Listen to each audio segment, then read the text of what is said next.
Good morning mga kamarawi. Yan, dito tayo ngayon sa tabi ng dagat mga kamarawi. I-check lang natin yung ating boat. Yan. Halos maabot na yung boat natin ng tubig. Lalaki ng alon ngayon, oh. Yan ang sitwasyon ng White Sand. Halos wala ng buhangin makikita. Hanggang pader na yung tubig ay yung alon. Yan mga marawi, nasa likuran ko na yung tubig, oh.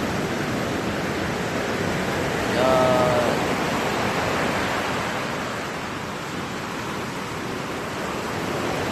Wala ka na makikita ang buhangin sa tabi. Halos tubig na lang. Yan mga marawi.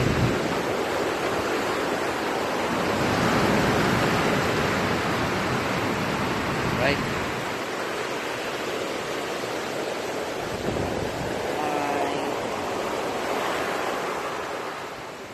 Oh, lalaki ng alon.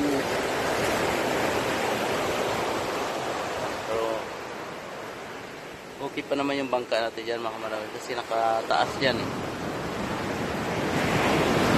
Yan. Sa gabi kasi laki ng tubig. Yan. Right.